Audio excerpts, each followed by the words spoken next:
The Oppo Find N5 hits Asian markets in a week. And good news for those in Europe and the US, it's coming as the OnePlus Open Two soon after.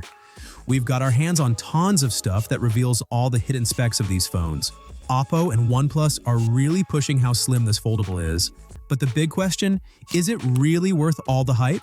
Oppo and OnePlus have done something amazing here. They've packed in all the best features while keeping it super slim. Seriously, this foldable is thin. Whether you compare it to phones from China or the most popular foldables anywhere in the world, it wins. Now, because it's so sleek, you might worry about how fragile it is.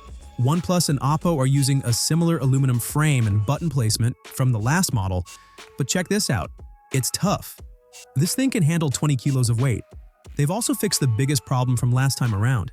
It still doesn't have dust resistance like the Fold 6, however. The water resistance ratings are incredible now. This means it's the first foldable that can handle those high-pressure, hot water jets. Just like the design, displays on that Fold are on another level. The original Open already had amazing screen sizes, while the Open 2 displays are getting bigger. But screen size isn't really the reason to upgrade. The real upgrade in the display is what's underneath. OnePlus switched the hinge to titanium, and compared to the Z Fold 6, the crease is nearly invisible. Except for the looks, most smartphones swap the last generation processor with the latest one each year without giving any meaningful upgrade. The Samsung Fold series has felt stuck on the same specs for years.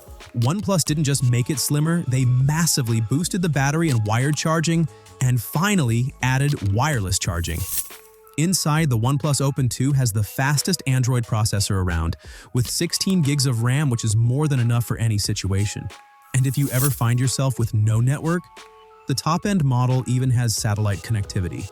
Now, let's talk about some concerning points. The cameras on a foldable smartphone are not considered the best as compared to non-foldable flagship phones. OnePlus swapped the telephoto lens for a periscope one, but honestly, the overall camera system on this slim foldable seems like a step down. It might be the slimmest fold around, and OnePlus might use that as an excuse. However, the Magic V3 is just as slim and packs a better camera. Overall, the OnePlus Open Two looks like a huge step up compared to other well-known foldables out there. Just like the previous generation, it will set the standards for other brands like Samsung and Google to give upgrades to their Fold if they want to remain in the competition. The Z Fold 7 is also shaping up to have some upgrades too. That you can watch it here. This is Techtics, signing off for now.